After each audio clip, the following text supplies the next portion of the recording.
artistes comédiens na niveau awa ya France. Hein, il y a France presque na diaspora mobimba. L'association culturelle Bomoko, na date au Borolanda peut être date il y a première réunion mais na date au Tosinia qui Tosinia qui doit exercer le beau qu'on a vu ba membre bazalaki on a signé statut na le 10 mai 2014 parce que tant que ça qui doit ça dans statut mais pour notre tina on a l'état et le 10 mai 2014 et sur l'initiative il y a Janifa ina Mama Labrine, je vais une invitation pour la institution monene oyo. On a quand même une histoire comme maman. Institution monene oyo kaka As Bomoko. Alors première réunion et elle a qui n'a pas élément presque. Bande connaît sur ba de gauche à droite, vraiment ba combo ça na ba liste autoza qui mokolo wana presque même pour les na télé hein. Il y a des images qui peuvent témoigner tant que ça qui est émission avec Alissa à la caméra. Donc c'était vraiment très bien. Ils étaient pour ça un bon combo socio-culturel. J'ai été élu président, il y a As Bomoko. Au comité Salamaki, As Bomoko et Bundani pendant 6 ans, parce que toi en 2014. Et Bundani pendant 6 ans. Et Salike, et il y a Mont et Merveille. Alors, une année passée, nous avons eu une réunion parce que As Bomoko il fallait et ça là et Ningana, mais les membres ont tenu que As Bomoko ait continué parce que c'est quand même les sanga ils ont permis de se tokutanaka. Il s'est fait que si je peux parler comme bilan, il y a activité bilan vraiment ezalaki ndenge ezali boyebi que association qui n'a pas moyen vraiment catastrophique par rapport à ba moyen mais to o ben combo to lembi poto to sali ba sorti mo belé tant que na ba ville locale à Bruxelles ba ville locale à Saint-Étienne à Rhône-Alpes ba ville locale à Lyon en tout cas to ningana ki tant vraiment to zaki na ba début wana to réaliser activité belé to assister na ba bisike belé bah fait le rôle à Tobali ici moi le rôle à Love je pense parmi bateau babali na poto to soutenir qui épée et puis to assister na ba matanga ya bato ebele et puis comme na Kinshasa ti na ba bisika batino stopé bazaki na ba problème ba As Bomoko soki yoki ezaki toujours pour ça la moi geste alors côté et là kaka échec total na côté nanga on n'a pas pu prendre l'agrément il y a statut, il y a As Bomoko. J'espère que le nouveau président qui viendra n'a souhaité vraiment à Salon parce que sur Botali, il y avait côté l'engagement, il n'y avait pas assez de soucis. Le cas où président, il y a président, il y a structure moi ben combo motema, il y a tout ça la même adresse. Beaucoup de monde n'a pas paperasse au ezali awa batras ezali. Il fallait ça déjà pour le tour côté la préfecture, mais préfecture ils ont sélectionné pour légaliser Bomoko parce que les mêmes combos les gens sous Kamabamba allaient présider une telle institution. Alors tant que combo mususu la question pour déclarer As Bomoko bah obligé bazon seulement ba papier à l'état au tokotaki na préfecture bazon c'est babagi no to luka adresse mususu. Tant on a luka adresse mususu il fallait tous voir adresse ya bandeko va proposer biso ba adresse mais malheureusement na bundaki na bango pour appeler cette adresse jusqu'à aujourd'hui n'a eu adresse donc comprenez que peut-être que c'était de ma faute ou pas mais en tout cas on a bunda pour cette adresse mais bandeko tilelo donc comprenez que peut-être que ce n'était pas le temps bas soutenir biso on a un bilan négatif au nga rekoloba sur le plan financier tout ça quand même na ba cotisation absolument na très bien jusqu'à preuve du contraire là-bas caissière Nabiso, Love, Bibiche, Niol, Meta, bah ça y est quand même un rapport dans le banc financier. Il y a quelque chose, mais on peut savoir montant jusqu'au jour d'aujourd'hui, ce qui nous reste dans la caisse. On n'est pas là pour faire de chantage na baninga, mais il y a quelque chose. Moi, dans le moment où tu as matanga, il y a Pouloulou, à l'époque, parce que période où tu as chaque matanga. Depuis ça fait déjà plusieurs semaines toujours l'élection Dieu est grand tout soit membre au postulat qui peut passer pour les capables diriger As Bomoko. As Bomoko ne bozo mon angolo na osenga na biso avant de passer Tout ça, moi petit comité. Le président a proposé que Bandeko to salama comité est composé de Jean Molaï, Devos Moussoba, Patricia Nzanza, Prince Moulumba, na Papouchi. Autour diriger l'élection. Mais c'est un petit comité de rien du tout. Mais presque tous les membres de le Boro n'a pas. Cela veut dire et permettre d'organiser l'élection dans la démocratie et puis dans la Kimia Nyonso. Au Italie administration, mon conduit à Roya Sika, a obligé à la Nango Sogi Bafa Eza. Pendant que Bissoto dirigeait qui Asbomoko. Ce qui a trouvé que c'est normal à Roland. On a trouvé que c'est en normalité, c'est à lui de décider avec l'équipe naé à Rotia. Le petit comité où ils ont dirigé l'élection à l'élo, nous avons 4 candidatures. Qui dit 4 candidatures, nous avons une candidature à Liboso. Si on a 5 000 pas pour chaler en ligne, ou bien mettre administrateur en ligne pour baninga voter au bazar la musique.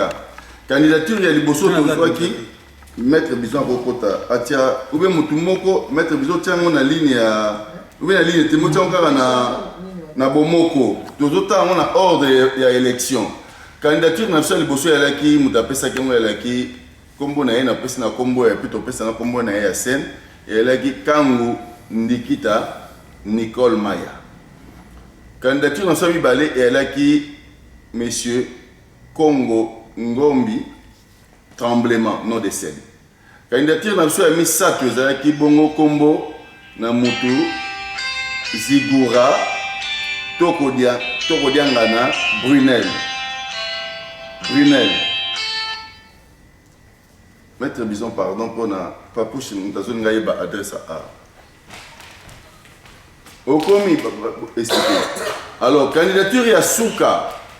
4e personne au hasard candidat à l'élo, Ezali Kombo Lubanda, Michindu, Thierry La France.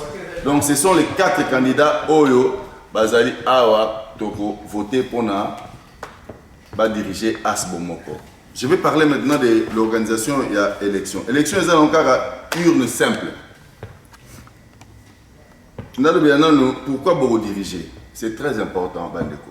Bon, mon bilan langa, c'est pas vraiment fameux, mais 6 ans et l'équipe a ndé mwana. Na kati ya Asbomoko, beaucoup de gens ont ndenge na ndenge. Na sengi bozo la mité ya minene, ba oyo ba diriger Asbomoko. Il faut avoir la grandeur. Boy baka ke bo diriger ba mbiaka, ba to makasi, ba to mayele, ba to minene, ba to o bazana valeur peut-être na misu na yo, mo kontina bango obima eloko te mais faut na mutema munene pour diriger cette institution. Si l'élo n'a parvenu que ça l'élection avec votre appui pour soutenir la ligne, tout le monde a parlé. En tout cas, vraiment, j'ai été très content. Moi, vraiment, que Bor Nabiso et Zali. Et on peut encore croire en ça. Je suis très content. Même si ça me fait de la peine de laisser place à la présidence, peut-être que je n'ai pas très bien fonctionné par rapport à une différence Nabiso. Une différence, c'est que nous sommes obligés de faire ou bien na maya ou bien na mutunyoso mais peut-être dans l'isanga to côté ensemble une différence soit de ça là que mutako réussir peut mutako réussir mais il y a un petit de ko pekisa tous ensemble vivre ensemble c'est très bien les amis vivre ensemble les arrêter surtout discuter to comme binemité tous dans droit comme binemité discussion et gozala kaka ata to comme ba koko et gozala kaka mais faut te ba retia intérêt c'est cette assemblée là. Assemblée de juste, donc, même si je suis en train de déposer, je n'irai nulle part. Je serai toujours membre de l'Asbomoko. Même si nous avons un simple artisan, parce qu'il a bénéficié de peut-être bénéfice financier, c'est trop dire, mais c'est une richesse. C'est une grande richesse. Parce que nous sommes fiers de président Banane, bateau bando pesa nga place na été content tant fa ils sont moni ah président nani mutuno même devos saber nga président parce que moi ba ninga na musala ba reconnaître c'est déjà na kende Kinshasa pesa nga place moko vous ne pouvez pas imaginer avantage monsieur Zanini président Oya to bousculer vraiment parce que bazo zelaé na mboka il faut faire face na mindondo oyezali kuna biso matoza mieux placé il y a pour gagner na côté estime donc bazo respecter bon moko nande mo sarate tant on les casque ba masum ba la président NTPC ba président Jean Massamba ba président ba compagnie non en tout cas président Asbomoko très respecter. Je dis que, comme président, en tout cas, on va tout faire. Tout ça, les émissions, tout tombe la combo pour vraiment les salons au diriger. Je vous dis, peut-être que toujours comprendre dans une grande institution. Donc, dans la zone, on a kilo au Borozois. En dernier, je voulais dire aussi que de ça, moi, ouverture peut vous permettre que peut-être les gens ont projet à président mais ouverture déjà ça na Sokoda, na Sassem ouverture les alliés. Le rat aux abats subalternes vraiment on fera un effort et on pousse à la première mon conseil à pour nous réussir ça là parce qu'on peut vivre de notre métier ici, je vous l'ai dit. Peut-être que n'a eu chance à ça la mon habit noté, mais je serai toujours là pour épauler Bakondi Obaoya. Ça vraiment je vous dis, je suis ouvert avec ça. Même si on a peut-être que on a quitté, mais on va toujours booster. Nous avons parmi les échéances pour les Oya. Alors, je terminerai par féliciter les 4 candidats avant de faire l'élection. Il y a 2 personnes en tant que vice-président à l'élection à parler sur l'élection, comment ça va s'organiser. Et puis, tu repères sa parole dans la sage Moko Nassal à la personne de Gianni Faye, sans oublier l'initiative de Las Momoko. Et ça, idée à papa mo bafanda ina moi sine babité, tout ça ni sabandé. Yango bomona to kutana ka. Peut-être même si bomona ba discussion les karalango, mais il faut reconnaître l'artisan ou l'artiste à travers son œuvre. Ça, je l'ai toujours dit dans la réunion. Fondé des pouvoirs. C'est pour dire que moi, j'ai travaillé dans cette institution, dans mon merveille, dans mon papouche. Donc, le nouveau président AOCP là, même si il a facilité pour diriger, mais AOCP là, Achaka Moutoune, on a déjà demandé il y a 4 ans. Mais tu sais qui l'Assemblée, quand on a dit qu'on a 3 ans. Mais par contre, on a un statut, le nouveau président aura son statut, et puis tu reçois vraiment pour toujours adresse à SICA pour légaliser tout ça. Parce que l'association, je vous dis, ils ont réussi. Dans l'association,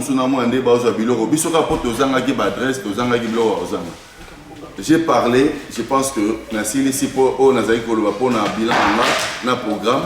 On passe la parole à Sage Moussou, président de Vos. Et puis, ce président de Vos à lobby, tu as sa parole et sagesse par Gianni Faye. Ensuite, tu refons la belle élection. Dans ce cas, tu as déjà tu as 4 noms de lobby pour voter en ligne. Il faut voter parce que si on veut voter voter en ligne dans Libanda, tu peux au moins une trentaine de minutes pour permettre de faire un résultat ensemble. Président de Vos. Merci Nabino surtout. Tontolo Baboy. Président le dit comment après si bilan naé, mais là Tontolo Baboy. Les élections de ça là. Toujours pour un président. Toujours pour un président. Pour un vice-président, pour un chargé d'unité, pour un président. Parce que cette fois-ci, il n'y a pas de pouvoir. C'est-à-dire qu'il n'y a pas de mauvaises troupes, il n'y a que des mauvais chefs. C'est-à-dire le président Oyo, vision, tout ça, c'est-à-dire le président Oyo voté, na bomoko. C'est le président où il y a le gouvernement, tout le monde a le gouvernement. C'est lui-même, la vision na yé. Tout le but est à proposer au niveau du comité à travailler. Parce que au travail peut-être que non, tu bambira Gianni Faye, vice-président, tu bambira Maman Godet, trésorier, tu bambira qui dit non. C'est-à-dire c'est lui-même, c'est lui qui a la vision. Parce que donc cette fois-ci, bon, moi je suis un visionnaire. Oui, à Okamba yango, dès que biso ça ils ont le moment de ici, mais au moins na 3 ans de mandat na Ewana. Il faut aller qui ça de quoi il est capable. Là on y a mimi ya sika. Parce que tout tambola net na bureau moi genre ya collégial. C'est-à-dire il y a bien sur ça mais cette fois tout le monde que bon moi que la diriger. C'est-à-dire c'est le président lui-même après qu'on voter, n'a qu'on proposer l'ensemble bateau ya monique akoko bako za mi balé misa tumini amo ya travailler na bango et puis à ça le comité na yé et na comité on ensemble à voter comité wana soki ozala par acclamation soki ozala ndenge nyonso tokosala kaka mais au moins akosala comité na ye oyo aza nango na confiance président ye moko nde akozala na confiance parce que olingi te eza neti neti kokoswana swana c'est-à-dire omona nde gouvernement mokili ezala c'est-à-dire soki mais yawana eloko yango mbala moko awati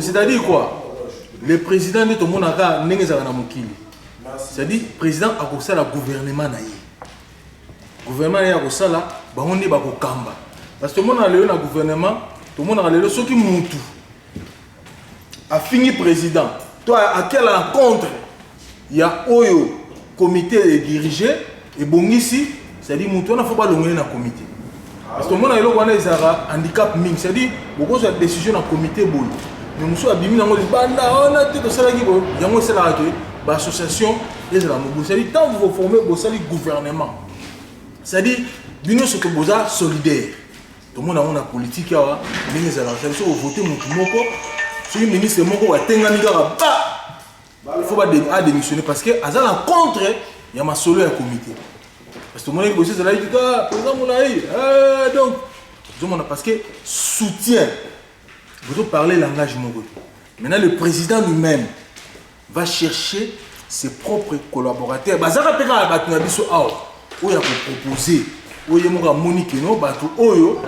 Je vais travailler avec eux. Nana confiance na bango. So na tindie kende boye akokende. So na bise zonga boye akozonga. So na bise bimisa mbongo boye sala boye akosala. Et ça te que no président tindie akomo boudé. C'est-à-dire oza na makoki ya kozala na gouvernement tout na comité c'est-à-dire on dit comité on a tout pris sango poids base à solidaire bango nyonso base na liloba moko beke ba diriger par moto moko voilà un peu l'idée il y a le logo de ça là pour peut-être la de voter vice-président non c'est le président lui-même qui va proposer ses collaborateurs pour va diriger bon moko voilà un peu particularité il y a où tout ça dans alors je crois que la définition ya ko pesa bino idéologie ya sika vision oyo comité autosali pona ko talisa ndenge ndolingi lingomba ekamba loka liboso yango ya mibale ezali je crois to le kana ndenge vote ko ezala procéder vote ezala procéder comme ceci ndega ezalaka tokopesa bato ba papier toyiki toza na candidat numéro 1 ezali bongo mama Maya Nicole c'est-à-dire ntango yo kozwa papier soki obosani kombo okomi candidat numéro 1 soki obosani kombo na ya mboka komaka Maya to Nicole hein? Je crois que toza clair oui. Candidat numéro 2 ezali tremblement. Si vous avez un Congo Ngombi, vous avez un tremblement. Vous avez un numéro 2. Vous avez non, il y a un numéro de voter, tremblement. Candidat numéro 3, Ezali Zigura. Si vous avez un toko diangani, vous avez un toko diangani, vous avez un toko diantotila, et puis candidat numéro 4, solingo benga Thierry Lubanda te la France benga Thierry la France voilà notre 4 bien au comika numéro 4 ils a la clair ton absolument tobelete et puis tu associé sous bateau yo baza en ligne au bateau zela après tout ça la sommation va voir le pesinani akokamba comité il y a bomoko il y a diaspora voilà un peu en gros comment les choses vont se dérouler.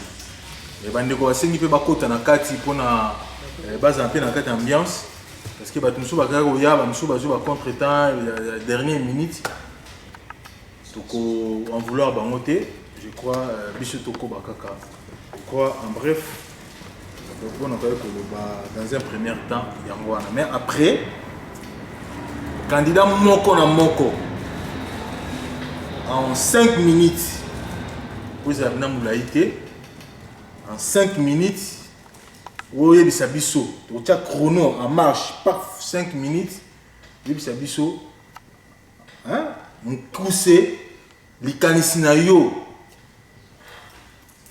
donc likanisi na yo ezali nini pona bomoko to monde to pesi vision ya bomoko donc vision to pesi ya bomoko eza vision ya sika alors siko yo en tant que candidat président yo mtolongo kumba bomoko lobby vision eza nini to moni président mola ya pesi ya ye asala ko ya kosala ba kokoso pezalaki siko yo eloko nini oye nango o moni ke ko améliorer bien ko za ba projet de société ndo ba projet de société à chaque candidat pendant moins 5 minutes soko ça no P3 so P4 mais essentiel ka ke oye bisa biso oyo yo ko proposer na batu après sima d'être le cana ba élection voilà un peu merci président De Vos. Merci à maman le soiria wa maman Gauthier maman Maya maman Mipale maman Alfi président Tremblement président Thierry JC Mwanda Merveille na petit frère nangai propre Bison yatika ngati le so zananga na sepeli makasi la idée oyo bomoni tato ba bomoko le faut tous abomoko le tout ça to ba ilelo ba to so ba koma le so biso ba bisanga le so biso me ba biso ba yete même dans la France, ça ne va pas être. Mais ce n'est pas grave, on va dans le direct. Le président Zigoro d'abord sur le temps. Nous avons demandé à l'île. Nous avons sur le ming. Il y a un ça moko na biso ou ya kamba biso sikoyo. Vraiment tout ça ba moko. Pouvoir les ala bakolo nango. Quelque chose là pas Tremblement, quelque chose pas Maya, quelque chose pas Thierry, quelque chose pas président Zigora. O ya kubima. O kamba biso, faut kamba biso. Et ça, c'est bon, on Tremblement. On peut prendre Maya. On peut prendre Zigura. On peut prendre Thierry. Tant que vous là, vous avez candidature, vous avez bang. Vous avez bang, vous avez limite. Vous avez candidature. Donc, Tony Mabango. La banque, quand on a bima, pour diriger biso, faut tout ça libérer qu'on a eu. C'est-à-dire, association, on dit souvent l'association. Association est dans ma casse. Ma cam sur le libre, on a besoin d'une association. Association, pour même au Gabba, ma préfecture, ma association des amis. Bon, association ni. Bon, ils ont la tina. L'association, vous en association. Donc, tout ça, bon, on va y être, on va se tenter. Il va dire que le tout ça là vote. Donc, ça président, on va diriger Bissot. Ceux qui m'ont habillé pour diriger Bissot, il faut Bissot tout avoir passage. Les présidents Moulay, les présidents De Vos, micro tout, micro tout, moi, dans l'air, il faut soutenir le mouton au Kamba Bissot. Il y a des choses qui non, les gens sont dans le monde, ça n'a beaucoup de bien. Ah, il y a bien. Les gens sont dans le monde, ça n'a beaucoup de bien. Donc, tout le monde beaucoup, tout se soutenir, Bissot tous les trois. Donc, tout ça là-bas, tout le monde, vous voyez que vous avez bien terre, tout est poids. Tout ça, on a eu, les autres, c'est un faux. Préfecture est débarqué, adresse, moi, je vais vous la commune à Ebo.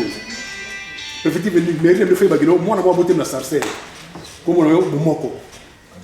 Donc, mon faut ça s'appelle l'adresse nango, tout yango parce que là-bas l'association, la mairie peut ça la salle. Bon, même quand tu as préfecture, mais tu as besoin il y a salle pour toi ça va réunir biso. Après ça va réunir la salle. En cas de demande de venir monter contre biso beaucoup mais ni non à me laisser biso. Par biso on a biso les associations. Ouais, me connais il y a association là. Toi me connais. Tu as dit on est dans la ville va inviter qui association où ça réunion. Vous comprenez? Donc, tout fait dans l'ordre, tout le monde qui a besoin de la commune, le nid d'adresse, c'est la ville de Saint-Georges, où est l'année, où est na Aubervilliers, donc il faut y avoir un siège d'association à la Wana. Tout est bon. Respect à la quitter, discussion par rapport à ma rencontre, les gens tout dans ma commune. Mais tout ça a besoin de tout qui est bien exact. Tant qui va nous dicter la ligne à suivre. Il y a une chose que non, on a la ligne à la boue. Même les groupes sur Facebook, ce président bien beau, maman bomi yango. C'est-à-dire, mon toit dans le droit que dans le groupe, azaka na bomonko. De tout ça, c'est le président. Là, on dit que non, bisous to limité que oh non président on peut faire une injonction pour le temps à quoi comme yo non boye non. C'est-à-dire, yo moko pesi ligne de conduite na yo, ba oyo mo ba ocha ba ko appuyer yo. Pourtant 3 heures ekoka. Et ça va aller président Moulaya comment peut cette explication belé à qui boisongi boye na malamu na mabe mais yo mo ko zala ko no na ça qui mabe nazongisaki boye nakendaki boye. Vous comprenez? Je suis heureuse de me retrouver aujourd'hui devant vous. Comme vous le savez, je suis membre de l'ASBEL Bomoko et présidente de Maman de l'association Bisso na Bisso, artiste et comédienne. Que cela soit en tant que membre de l'ASBEL Bomoko ou présidente de Maman, j'ai toujours œuvré pour l'évolution et la bonne marche de ces deux groupes. Pour tous ceux qui me connaissent et ceux qui ne me connaissent pas, je m'appelle Nicole Kambou, Maya sur scène, et maestro pour les intimes et les sportifs. Si je suis aujourd'hui devant vous, c'est pour passer un cap, pour devenir présidente de l'ASBEL Bomoko. Pourquoi je veux devenir présidente de l'ASBEL Bomoko? Au vu de mon parcours personnel et l'expérience accumulée, je voudrais continuer le travail de mes prédécesseurs en rajoutant ma petite touche personnelle. La première action que je vais poser, c'est de donner une personnalité morale et juridique à l'ASBEL Bomoko, c'est-à-dire l'officialiser. Nous allons continuer ensemble, vous et moi, le travail que nous avons commencé afin de réunir tous les comédiens de la diaspora sous la bannière Bomoko. Refonder l'unité de toutes les comédiennes et de tous les comédiens. Renforcer le lien d'amitié et de solidarité entre les comédiens de la diaspora et nos frères et sœurs comédiens qui sont au pays. Collaborer avec d'autres associations consoeurs, entre autres ANPTC et puis Tokanissa, ainsi que les institutions culturelles gouvernementales, Sokoda à Kinshasa et SACEM ici en France. Relancer les activités artistiques que nous avons cessées depuis un certain temps au sein de l'ASBEL Bomoko. Cela veut dire mettre une équipe technique en place, créer une compagnie pour réaliser nos productions comme nous sommes des comédiens et créer une chaîne YouTube. Remettre en place une cellule sportive pour permettre à tout le monde de se retrouver dans le cadre du sport et loisirs. Pour ce qui est de financement, nous allons dans un premier temps faire ce qui est écrit dans nos statuts. Nous allons recourir dans les cotisations mensuelles et de ce point de vue, nous allons faire en sorte que tous nos adhérents soient à jour de cotisation. Pour ceux qui ne sont pas encore adhérents, nous leur demanderons de s'acquitter de leurs frais d'adhésion. Et pour ceux qui sont déjà membres, mais qui ne sont jamais acquittés de leurs frais d'adhésion, nous leur demanderons de s'acquitter de ces frais. Je serai ouverte à tout le monde et je souhaiterais que chacun de vous vienne mettre la main dans la pâte. Car, comme dit-on, l'union fait la force. Je vous remercie.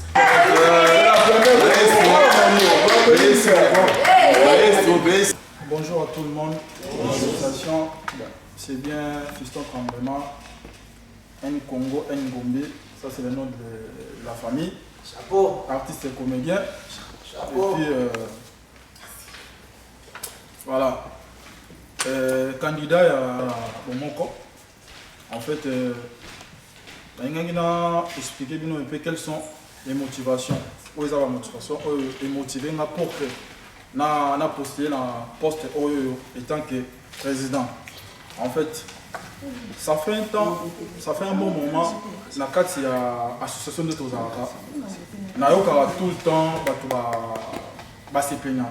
Pour la bonne marche, il y a notre association qui est tout ça et l'autre tourner en rond. Alors, moi je me suis dit, pourquoi pas n'apporter un plus na Bomoko, état que jeune. Pour ça, na ba idée, il y a développement pour pousser encore Bomoko musique parce que nous tous arabes que ce soit ngai, que ce soit nous tous à poste alors ça va nous sauter alors ça c'est nécessaire il y a ça et puis une autre personne a continué. C'est ça en fait, ça se passe comme ça. Donc d'abord c'était pour légaliser notre association na préfecture et puis na mairie baïba biso. Et puis, deuxièmement, dans chaque bon, il faut que ça compte. Bon, moi, il faut un compte bancaire. Il faut un compte dans la biso moko bon moko. Ça fait que oh bon, que n'est pas à monter, que n'est pas à monter. Non, et ça là vraiment. Donc, carte c'est ça bon moko ou ça président de a coupé ça peut-être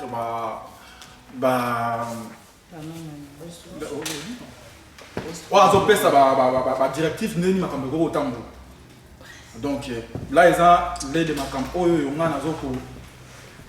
On pensait que ça, on a fait ce qui n'a eu occasion comme président de Bomoko. Et puis, pour faire sa chaîne YouTube, là aussi, ils ont l'un de mes idées. Et puis, pourquoi pas pour créer, parce que tout le temps, tout ça, on dirait focaliser toujours dans le tournage. Les artistes, comme si tout ça focalisé dans le tournage. Pour sentir que tout ça est quelque chose, il faut qu'à tout tourner, il faut qu'à tout ça filme. Alors qu'il y a plein d'autres choses. Donc, ça, la spectacle et l'artiste. Le spectacle, il y a un groupe de théâtre, il y a ballet. Pourquoi pas organiser comment spectacle, il y a ballet, il y a théâtre, tout ça les promotions vraiment ma casse, tu peux bailler quelque chose. Oh, quand tu as la caisse, il y a bon mot. Donc aux alacate, tout c'est limité par exemple la cotisation, la contribution aux membres de mais il faut aussi de créer des choses, des initiatives et remporter biso quelque chose. Oui, ça là parce qu'il y a plein de choses au photo ça là. Dans ma campagne, c'est toujours bon. Alors, tant bon ils ont pas c'est pour que tu évolues. Même dans le projet, tout ça dans chacun de nous. Alors, son bon c'est un peu difficile alors. Donc, on est allé de ma campagne, on a pour penser dans le futur pour ça l'état du président. Et puis qu'on réunir Bakou. Qu'on a vraiment uni. La limite, dans la président Mouka dans la partie pour tout, dans la groupe Mouko Batou. Oh, peut-être que tu vas dire que non, un tel, Batou naïe, un tel. Tout dans quatre groupe, groupe les alliés, oh, un groupe qui gagne, oh, un groupe qui gagne. Non, c'est pour ça il y a tout ça la uni. Je sais que dans la Moko, non, Kokate. Mais avec aide, il y a des connaissances.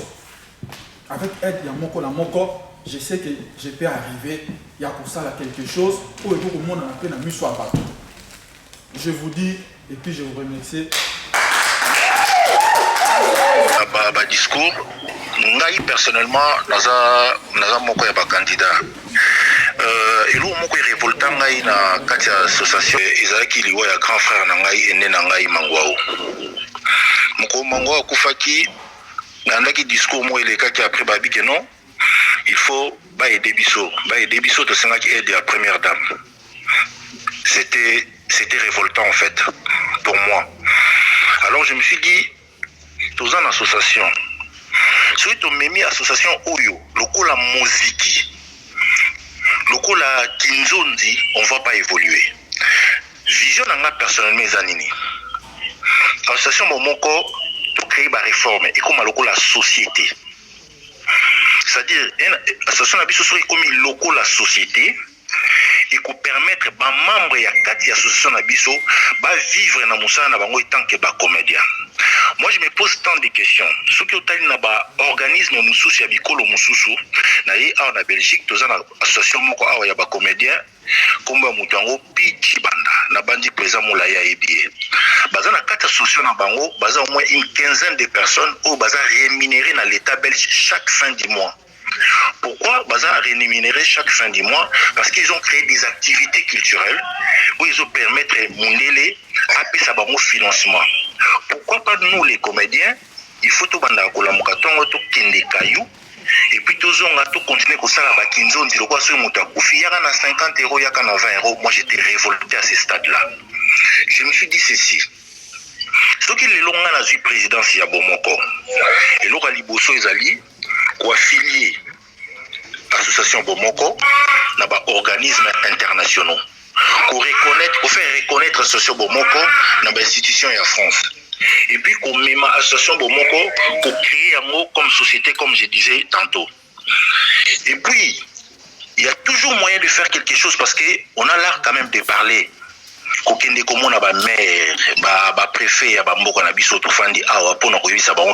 on a une association, tous en activité, tous ont remarqué que toute l'immigration en Europe est élevée. Les immigrés, ils désordre, vraiment la base d'éducation. Nous, on est là pour sensibiliser ces jeunes-là. Alors, pour nous sensibiliser, ça va nous demander financement et où tu n'es pas nabino pour nous sensibiliser les jeunes. Alors, il y a toujours moyen d'aller demander, épuiser les moyens ailleurs pour permettre activité et vivre dans mon tokinango sans que comédie abimisa 1 centime dans la poche naïe. De deux, nalobaki que non, biso trop créer chaîne na biso ya télévision comme Bomoko TV. Et puis, il y a page Moko ya Bomoko TV pour promouvoir la culture congolaise dans sa pire tradition. Pourquoi? Parce que tous les festival Ebélé, on est capable de faire beaucoup de choses, mais tous même pas des demandeurs. Pourquoi? Parce que côté Wana sur le plan culturel, tous on avancé. Donc ça dit, on fait plus. Tokufeli, Moutazana Matanga, Tokotse 100 €, 100 €, Topesi, or il n'y a pas ça où c'est très important pour nous faire avancer Bisso. Deuxièmement, nous avons pensé tout ça la assurance et association. Association, ils ont assuré la carte France. Tout ça en assurance mot collectif, assurance obsèque, assurance vie, oui, qu'on permettre Bisso à chaque perte, il y a vie humaine, il y a mot qu'on a besoin dans la association, assurance on est pour intervenir sans que tout le monde ait 1 centime dans la poche nabiso. Pour la activité, on a surtout, j'ai toujours dit aux gens, je suis la personne mieux placée de gérer cette association, na cerveau, na mutu, na capacité et puis na communication. Alors, quand on représente institution Moko quelque part, tu dois avoir toutes ces facultés-là qui permettent aux ala vraiment un bon représentant pour Moutoua Koyokayo, à accepter de demander par rapport à Oyozo Bimisa Panaye, façon d'être Nayo, et puis Elo Koyoko présenter comme projet. Donc, je suis la personne mieux placée pour na comisa bino ba membre ya Bomoko comme bas travailleur. Donc, ça dit, vous avez une association, mais vous travaillez pour l'association et l'association vous paye tous les mois. Et je suis capable de le faire, ceux qui vous saluent confiance. Merci beaucoup. Avec un grand plaisir, dans cette comme on a vu la pourquoi les lots dans bas en ligne, balanda initiative où ils allaient vraiment très important. Ngai nazalaki muto province, maintenant na zone na Paris, naye ko côtoyer bactéries ya biso ya Congo namonaki faillite makasi et ça qui ngape passe makasi surtout ya komona ba makambo mususu eza ko marché te tandis que banda na zokola nayebi babino en étant ba grand acteur au bout ko produire biloko makasi. Alors pour nani na prochain acteur parce que place nazalaki chef nanga eza Gérard Depardieu azali acteur à film mora français et puis na mekai ko solisa ye makambo ya ba film ba congolais abaki kende na milieu na bango mona et puis luka oye bani mais entre deux na tournaki déjà ta 2 films na ba film mi balé. Alors tant na yeko ya na association na yeki komona eloko sainga vraiment pas ezaki ba organisation ya ba matanga ndenge bato bazaki na difficulté ce qui a pour venir l'argent ndenge bato baza ko vivre tandis que bato nyoso baza ba grand acteur. Alors j'avais pensé comment faire pour tout le monde à se retrouver na musala na ye acteur te mais place na tournaki et pesa ngamo mbongo na monta société na nga mais na mita dinga bi mais ba ko ba dekinga makasi soki ba kote ba place wana ba musala des grandes choses. Alors pourquoi pas tozo ko mata na place wana Alors c'est simple. Le prochain qui présente mon laï, il faut apprendre maman Maria, qui est association Bomoko Ezadi, Maria, association Bomoko Ezadi, et mon nous vivons. Alors, nous avons une association Ezadi simple pour nous monter, et donc très important, très capital, pour comment nous à vivre dans le salanaï. Pour éviter que le kaka peut rapport à Batou, Pesambongo, to cotiser matanga, tout ça machin. Bilo ko wana nyoso, mutu nyoso akozala adhérer na carte association, akozala assurance, il y a décès d'office, il y a cotiser le côté, mais de fait qu'il sombi carte, il y a membre de l'association, aza adhérer, aza assuré, a occuper ton équipe total la peine nini, makambe ozo mata pour adhérer aussi bana.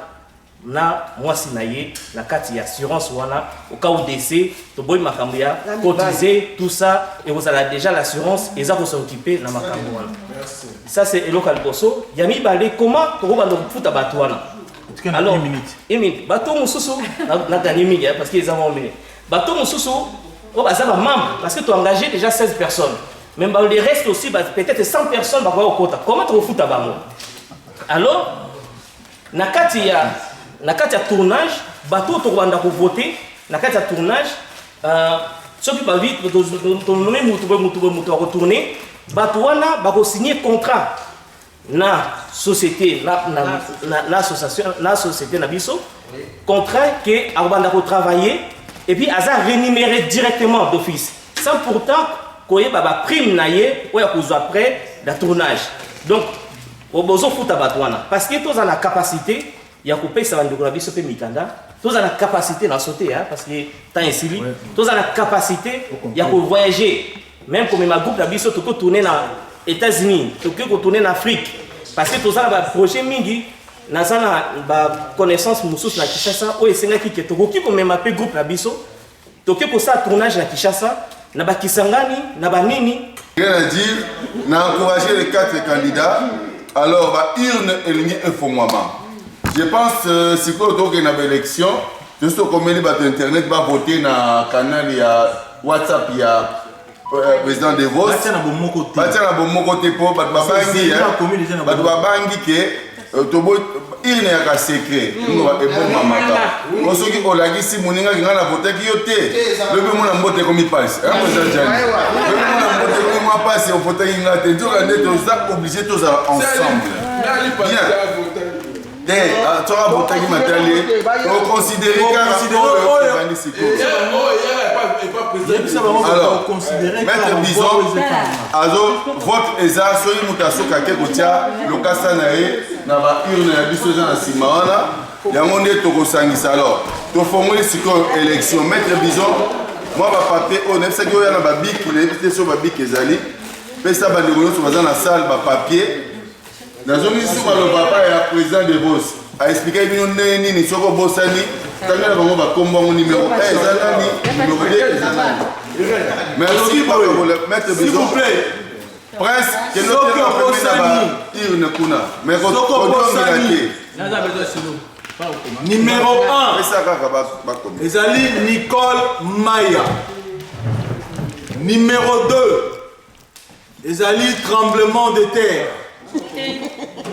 Numéro 3, Ezali Zigura.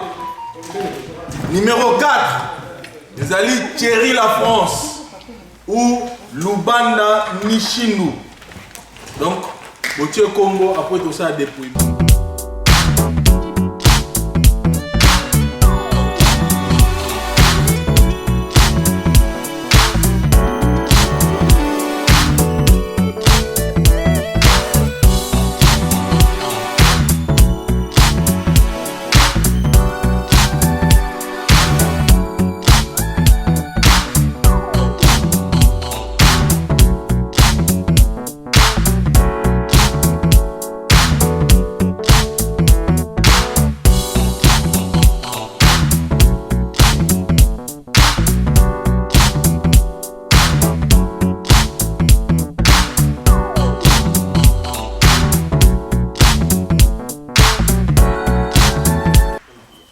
Très bien.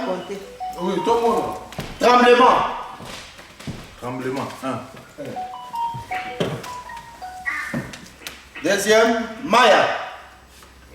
1. Zigura. Zigura. 2. Maya. 2. Nicole. Maya.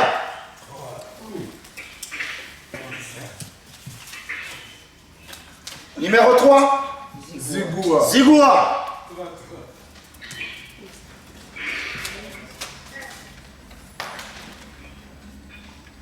Numéro 3, Zigura. Numéro 1, Maya. Maya. Maya.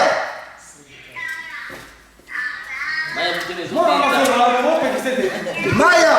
Numéro 1. Maya. Zigura. Numéro 2. Tremblement. Numéro 1, Maya. Numéro 1, Maya. Et pour la fin,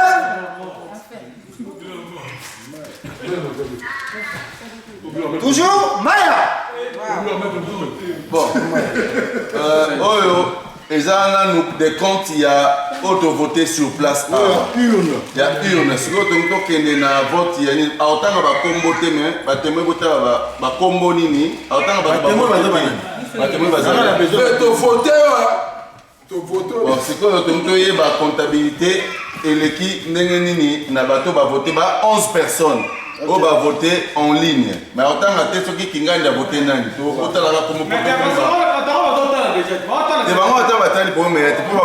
mais pour biso matin biso mtolobi mais to kotanga kombo na bango te pona ba candidat baza vexé te ah mais so pas témoin Zena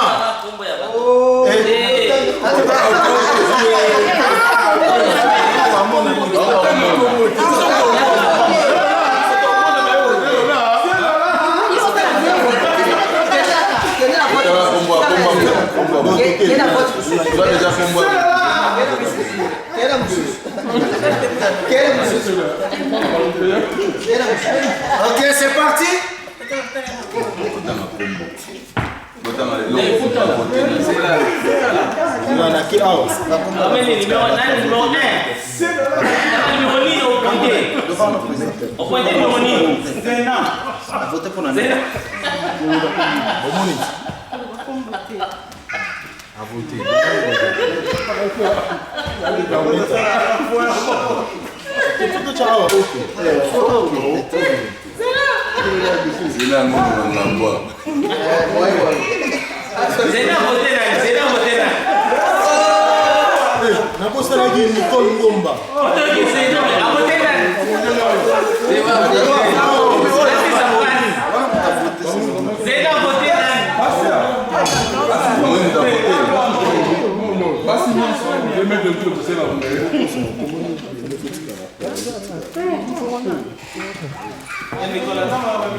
Sans faute.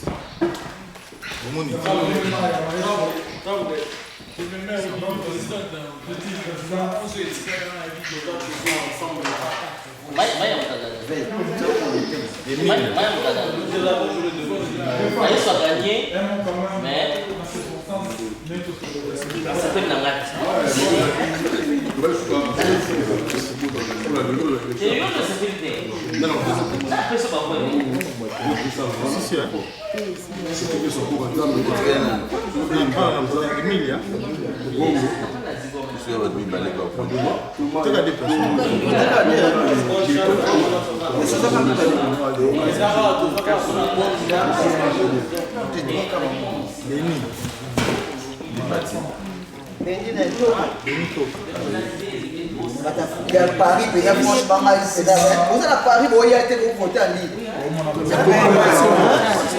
Élection de Macambo. Et puis là, samedi. C'est un samedi. C'est ma mère.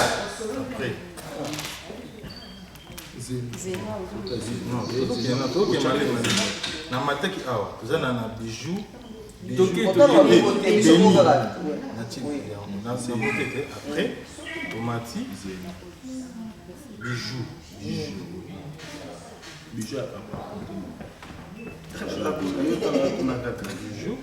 pointé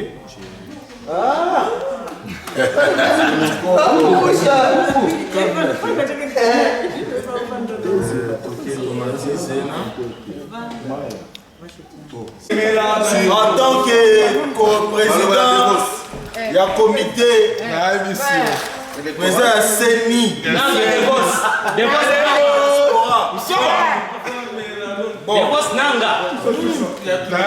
sur 57 membres ya bomoko tu vas voter 30 personnes. Donc 27 va voter. Donc tu as que 57 membres dans la liste. Alors, dans vote va voter 16 votes, ils allaient sur place. Et puis 14 votes, ils allaient en ligne. Le total, tu vas voter le cours là 30 personnes. Alors, résultat, ils allaient voter ça, la procès verbal après, hein, parce qu'ils ont tout ça, procès verbal, il y a l'élection. Donc, le Biboé est élu président de la diaspora, des comédiens, démissionnaire de ma maman. Bomoko. Maya Nicole avec 17 voix.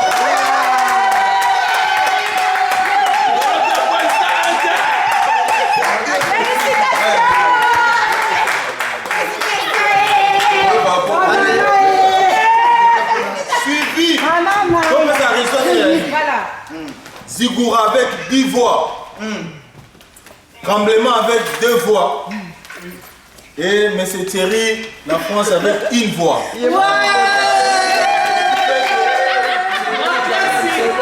La procès verbal, ça la 17 plus 2 plus 10 plus 1, ça fait 30 personnes ont voté.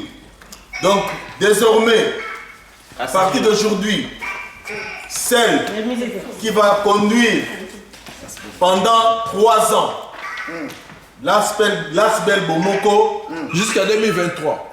Pendant 3 ans, il y a Madame Nicole Maya.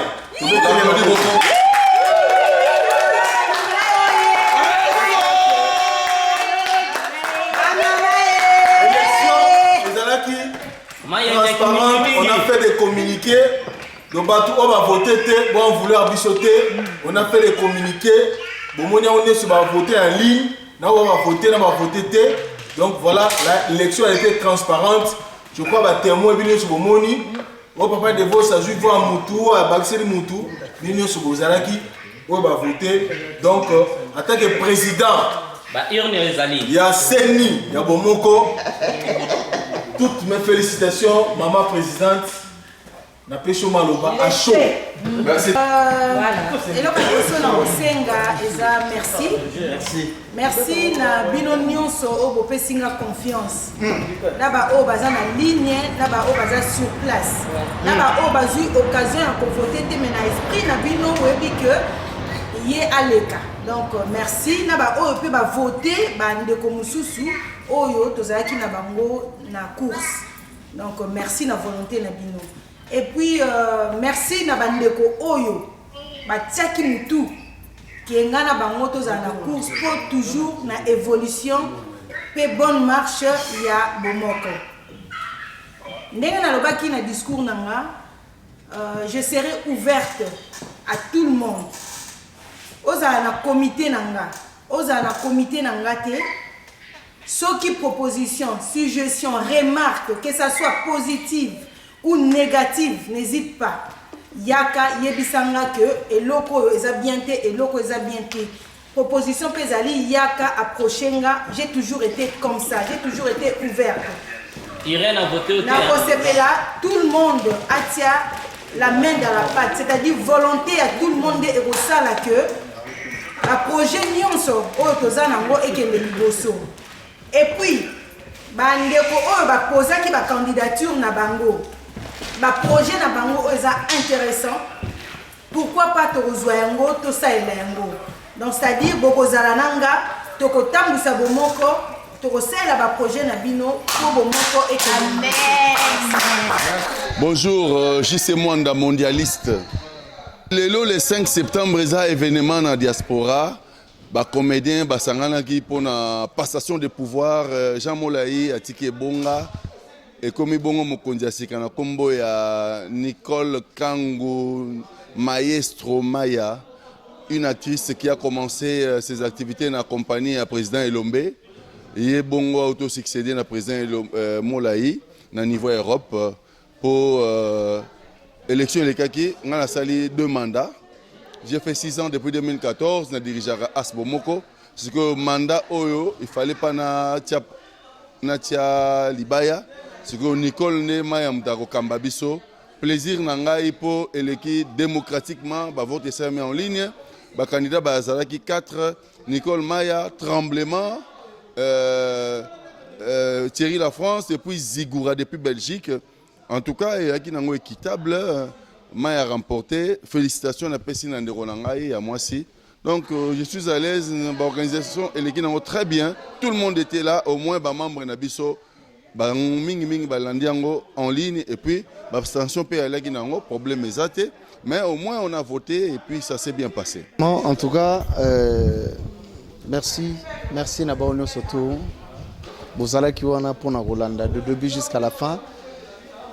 Lelo yo, Toyo Bimisa Lelo, présidente, après des années, plus de 10 ans, c'était toujours président Molayi, Jean Molayi, Boyebié, Oyo Azalaki, na Salongo, groupe Salongo a évolué là-bas, et après a évolué plus beaucoup aussi en Europe, a dirigé qui Asbel Bomoko pendant beaucoup des années.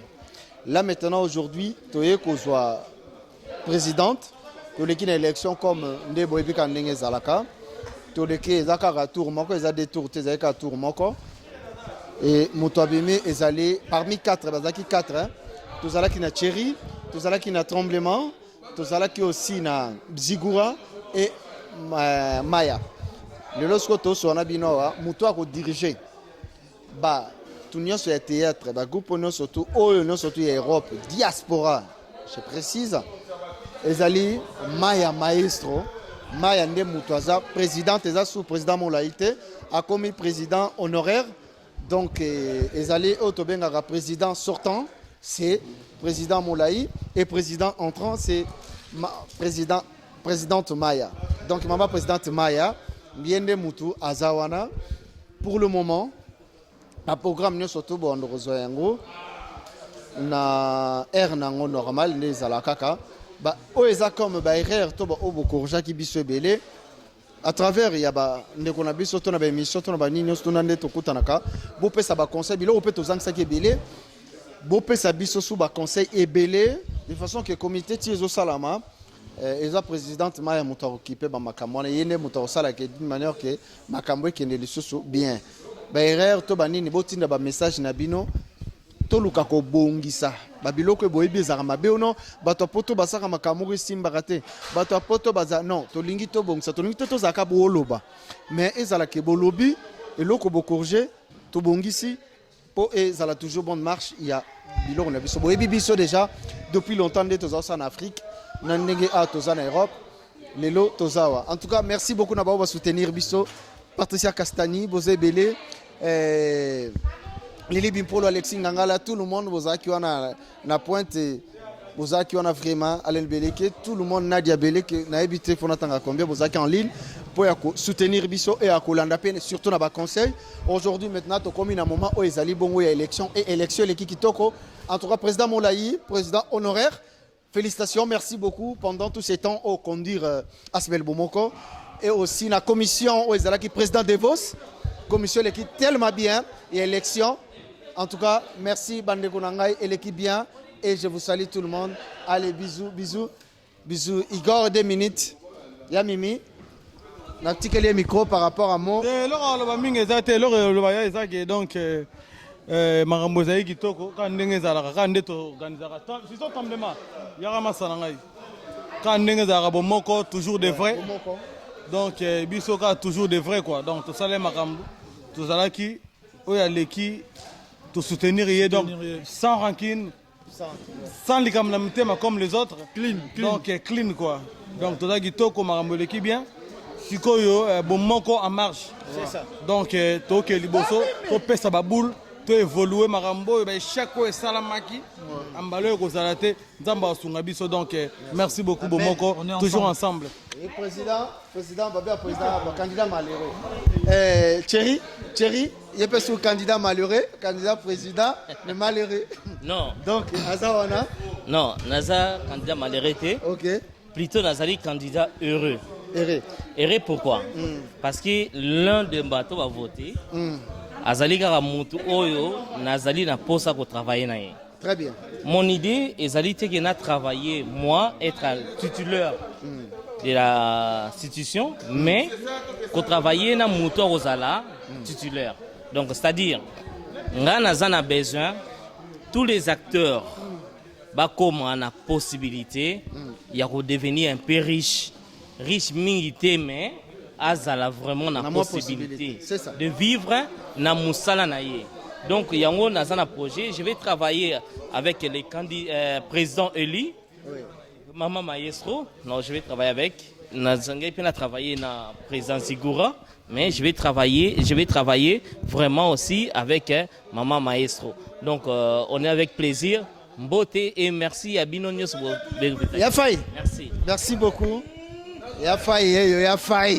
Yafai Otolanda makamundenge leki président Faye yebisa biso bandane makamwe bandaki nanenge sko komi lelo au changer président Yafai yo salonde lelo so bande pe na suka nango nga tant que fondé ngala fondateur bon moi la bina za vie za cofondateur moi mukie meta pas za cofondatrice moi mukie fier type cofondateur mais fondateur na bango nga yone mukonzira nga mukonzira bango donc l'équipe bien Batumes va monitor ba to voter mama ya abimi présidente. Est-ce que makambo eleka ki ya faye gozonga lisute ba makambo ngo oza sûr vraiment que pour PCP est-ce que vous assure naï na lobi déjà que eza mutunos fo acha un pierre naï na bandeko ba voter na palais na bandeko to voter sur place ça to va bien somme dans idée il faut appeler ça maya pour Bomoko na sokene liboso on a idée pour tirer biso idée belé nani ziguratini ba idée belé na Belgique na yemo mama ya biso ba idée